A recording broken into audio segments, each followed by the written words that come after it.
Hello everyone, and welcome back to History of the Future, the world-building series where I create the lore for a sci-fi tabletop RPG using real-world scientific exoplanet data to influence the setting of my sci-fi fantasy world.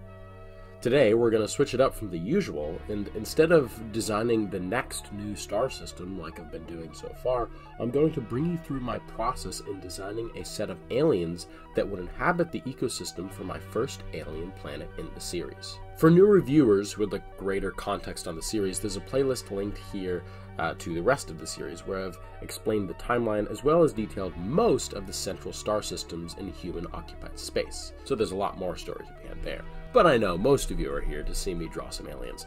So for everyone else, please join me in creating the first alien planet of the series, Teratau. Starting with a small summary of the planet's history before we get into actually drawing these aliens, Teratau is a large Earth-like planet found as the fourth body in the Tau Ceti system, a star that lies about 12 light-years away from Earth, and is based on the real-life star of the same name. It is theorized that this planet and the life found on it formed in a similar way to how it did on Earth due to the striking similarities. Teratau, in its initial state of discovery, resembles an early near-Ice Age Earth with 2 moons. Its naturally occurring landscapes include oceans, tundras, deserts, mountains, and polar ice caps. In the modern day, there are also vast forests of conifer trees that can be seen on the surface, having been introduced from off-world and adapted to the environment. Humans first stepped foot on the planet in the year 2649, on New Year's Day, in fact, and its naturally breathable atmosphere and inhabitable surface conditions made the world an immediate draw to spacefaring people. And in the following years, there would be a mass immigration to the planet. Among few others, Teratau is in a relatively unique situation as it harbors both its own life and also supports a large variety of life introduced from Earth. A product of its time, half a century later, the introduction of foreign life forms to existing alien ecosystems would become illegal in the USSE, making Teratau one of the only existing examples of Earth and extraterrestrial life inhabiting the same environment. In the nearly 375 years since the planet's discovery, Teratau has become considered one of the main homeworlds of human space, and it supports a massive amount of human and non-human intelligent life in its cities. Out of its cities, however, the beauty of the natural landscape blossoms and makes the planet a huge draw to tourists who wish to see the stunning landscapes, glaciers, mountains, and tundras of the planet's famous northern continents. And it is in these wild places where the natural flora and fauna roam. In designing my creatures, I wanted to create unique yet biologically inspired, if not scientifically feasible, organisms. I did this using a few rules common in existing speculative biology stories. I was mindful of their environment and how it differs from Earth, taking into account some of the major differences, like how Teratau is 1.3 times bigger than Earth and as such has a far higher surface gravity. If you weighed 200 pounds on Earth, you'd weigh about 260 pounds here. And as such, the land-based fauna would show that in their designs, being more heavy-set than Earth creatures, and with an extra set of limbs for added support. The other idea for my designs was in the way that the creatures would relate to each other. On Earth, you'll find many reoccurring physical characteristics.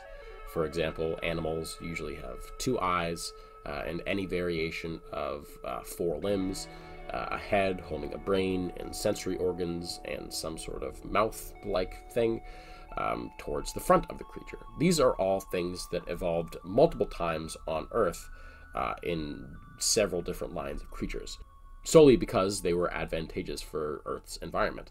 So I thought to show the relativeness of the animals on Teratau, they too would need to share some common traits, like a singular green eye and 6 limbs.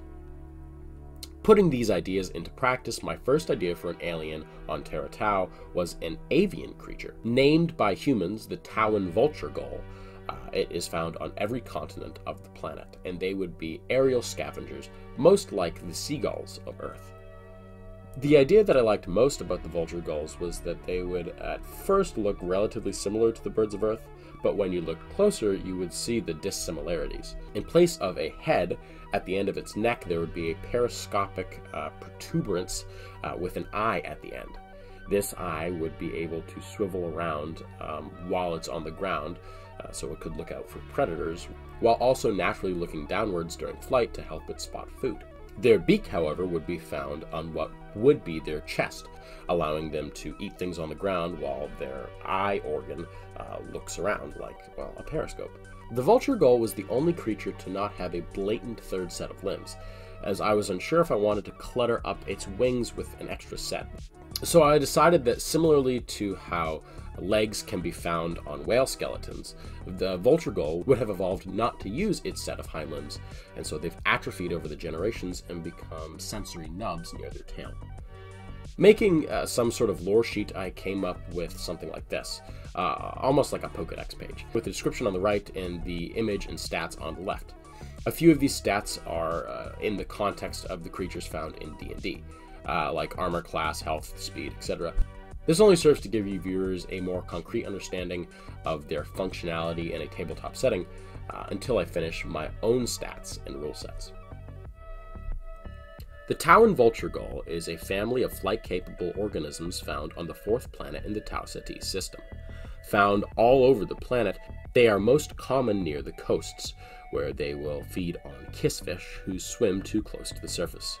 Their neck-like stalk holds an eye and scent organs at its end, and using this structure, the creature can see 360 degrees by rotating its head. They have small limbs at the base of their tail that help them swim when needed. Highly adaptable and opportunistic, they are common in the cities of Teratau and will attempt to steal food from any variety of less observant folk. They flock in massive numbers. Now moving on to the different ecosystems of the planet Teratau, and starting in the northernmost tundras, we have the most common herbivore of the northern continents, the Tauan Musk-Grazer. These would be the cattle-like natural herding animal of the planet, and at first glance, the differences between earth mammals is difficult to see. Most similar internally to earth mollusks, however, it would have a one-sided jaw under its eye, where it would use these teeth-like formations on sort of a tongue to lick off the mosses found on the ground of the vast tundras to sustain themselves. I also imagined them having some sort of subdermal armor to make them very hard for predators to kill.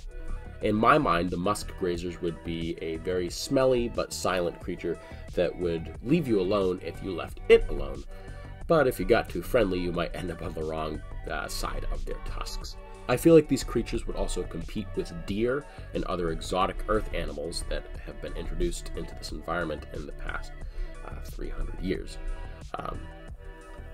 Though musk-grazers would probably be found more in the open mossy fields, as that's where they're naturally supposed to be, while the earth animals might stick to the invasive pine forests.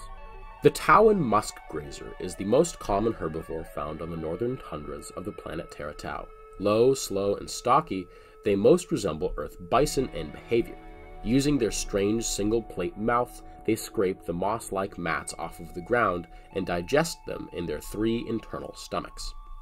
The characteristic dome on their back gets its shape from the single-plate bony structure that protects its internals like a shell. Its hide and shell are very hard to penetrate from above, and Tauan predators know that the only way to take down a musk-grazer is to get access to its highly protected and vulnerable underside. They are never found on their own, as they stay together in familial herds that commonly number in the hundreds or thousands. Their name comes from their distinctive moldy smell, which is meant to drive off most predators. The glands that produce this smell are located near the base of their tails, and this smell is also used in communication, as musk-grazers have no vocal abilities. The next niche that I wanted to fill with a creature from the north would be a top predator. Having developed a slight Nordic slash Siberian slash Ice Age theme for the aliens of this planet, I thought something like a cross between a Yeti or a bear would be an appropriate top predator for this environment. Keeping its similarities to its fellow Tauan aliens, the Yeti-Bear would have an extra set of limbs that it could use to either walk on all six, or it could stand up on its hind legs like a bear and use its front forelimbs as weapons. I decided to place the eye below the mouth, as this tied it to another creature on the planet, but also gave it a sort of unsettling, unnatural stare. I played around with the idea of giving it darker fur, but decided the matted whites, browns, and grays made for a more abominable snowman look, which is, at the end of the day, what I was going for.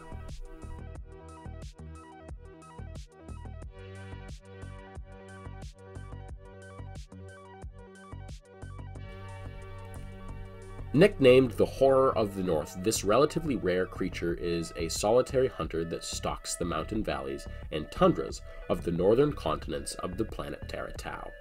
Their rarity led to their official discovery not taking place until nearly 81 years after the planet was initially settled, and in that time the legend of the Tauan Yeti was thought to only be local folklore. The four powerful forelimbs double as sets of legs when walking on all sixes, but can be used as powerful bludgeoning and slashing weapons when it stands on its hind legs. Their most common prey are the Tauan Musk-Grazer, however they have been known to pursue humans when they get too close. Usually solitary, in the winter and spring they will eat all they can, just to stop eating in the summer and go find a mate.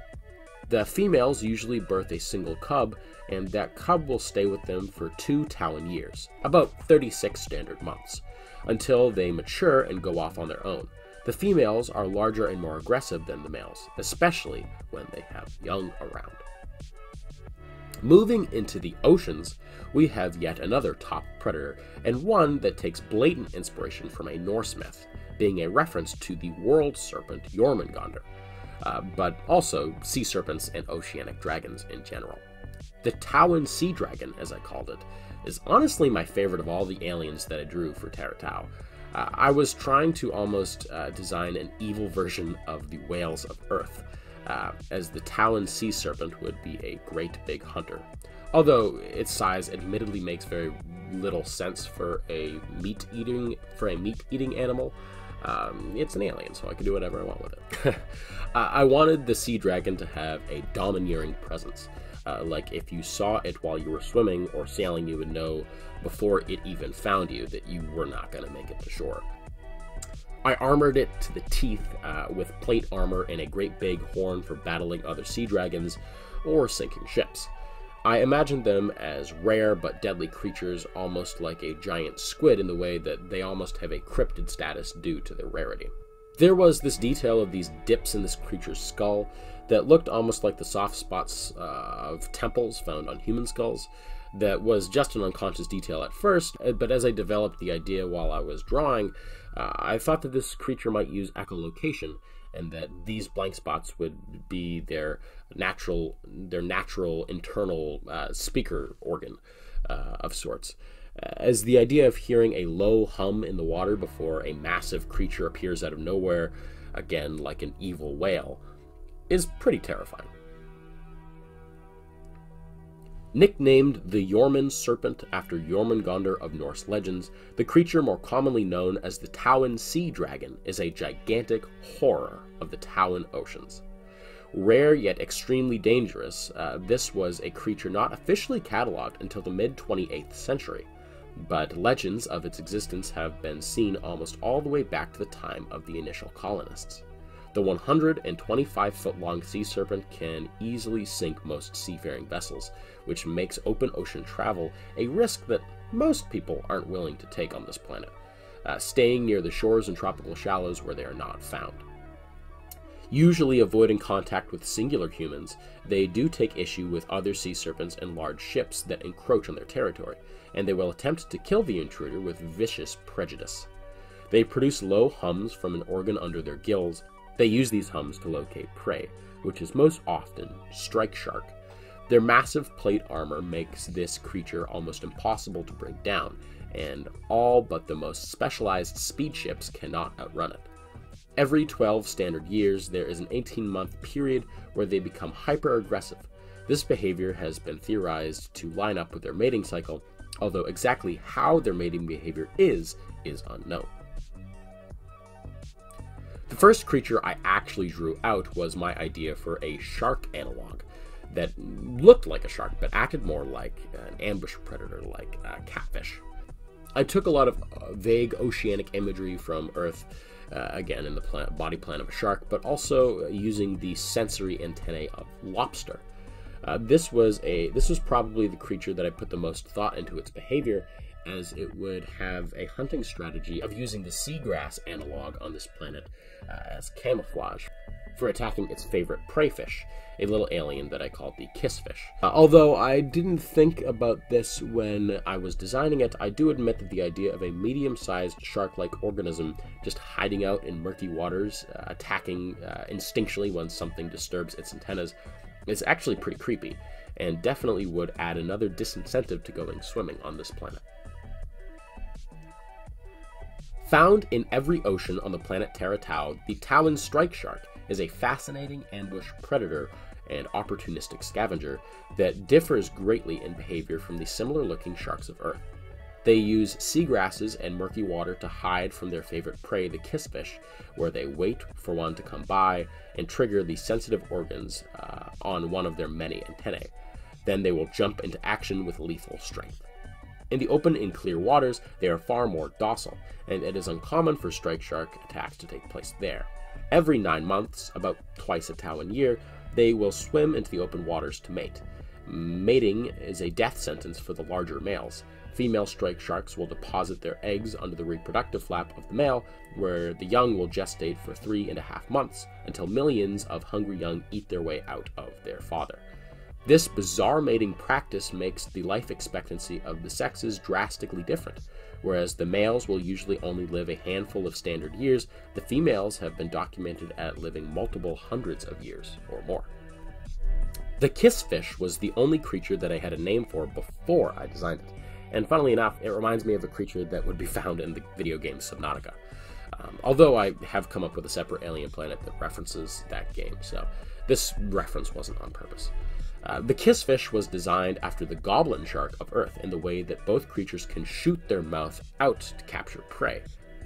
I love the creepy adaptation of a deep-sea fish in a common and almost cute surface fish that you might see every day if you lived on this planet. I also love the almost vacant eye of the Kiss-Fish, looking up and out of the water, and in its overhead view it almost makes it look like some sort of weird alien koi fish. Which gives me the image of this creature belonging in some sort of eccentric collector's fish tank, which is a mental image that I really like. By far the most prolific oceanic animal on the planet Teratau, the Tauan Kiss-Fish gets its name from their characteristic puckered mouth that conceals its rostrum jaws. It hunts by shooting out its mouth like a tongue of a frog, where it bites onto smaller prey and drags them back into its internal digestive system. 90% of their diet, however, comes from the algae analog found on this planet that they scrape off of rocks and flatbeds. Closely related to the strike shark, their antennae gives them great secondary perception of their underside, whereas its upturned eye gives it near omnidirectional vision as it looks out for predators. They reproduce by laying their eggs in secure communal caves, where every few months Kiss-Fish blooms will occur. Their clouds of newly hatched larvae will swim out into the open ocean, and paradoxically, mature Kiss-Fish will hide out in front of these caves and wait to feed on these same larval blooms. One of the only common game fish on this planet, it is commonly served up at local restaurants on the planet. It is said to taste the most like rockfish, but with a mild, bitter aftertaste. It is common in both fish fries and sushi dishes.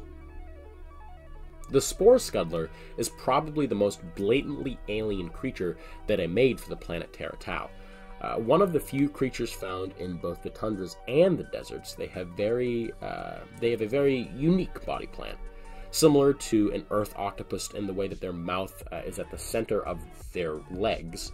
I imagine this creature scuttling around like a land crab, eating bits of plant life off of the desert floor with its downturned mouth, while its eye would be a lookout of sorts. The holes at the base of its neck would be part of its iconic defense mechanism, where if you got too close, it would promptly expel an irritating powder that would make you cough and sneeze until this little creature could get away.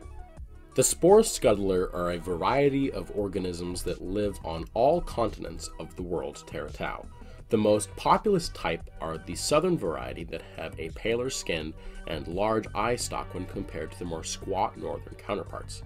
Theorized to be distantly related to the Musk-Grazer, they exhibit similar grazing behaviors, scuttling across the high desert of the south where they feed on sparse plant life, with their one-sided downturned jaw. Though relatively harmless, approaching a Spore-Scuddler is unadvised as they display an unpleasant defensive mechanism.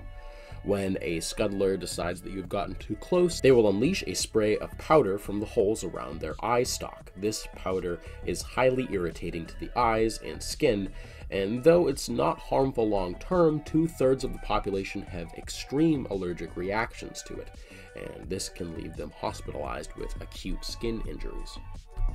When it comes to the creatures that can be found on Teratau, there are of course probably hundreds of thousands more that fall into similar body plans, as well as some earth creatures introduced to the environment that make their new homes here. But expanding any more on these ideas, if I even do, will have to come at another time. For now, these are the alien organisms found on the planet Teratau, the first Earth-like world discovered by humans, although definitely not the last, and certainly not the last alien world to support its own life. Having decided in the last video to start developing this idea in the context of a tabletop game really gave me a good foundation to focus on the proper parts of the lore that this world would need to have. And although I will be making a lot more alien planets in the coming months, in the next few episodes I'm probably going to focus on wrapping up what I call the central star systems of human space, with a video about the Tau Ceti system as a whole, and another video going back to Earth and what it's like in the year 3023, detailing what it's like for the average person to live as a citizen on one of the home planets of the USSE. Now that I'm close to wrapping up the first of many chapters in History of the Future with these central worlds, I'm tempted to start pooling these ideas into some sort of readily accessible database for you all. I've been playing around with the idea of making a wiki on a site like Fandom, where you can individually explore further than these relatively limited videos, as that will give everyone a more solid idea of the end goal before I publish something tangible in a few years. I found it really fun designing a themed set of original alien creatures. Going forward, I'm excited to break out into the larger universe of History of the Future and design some more alien worlds. But that'll be it for now. I hope you enjoyed this video. If you did, then please leave a like. And if you want to see more videos like it, then subscribe and turn on the bell to get notified when I upload next.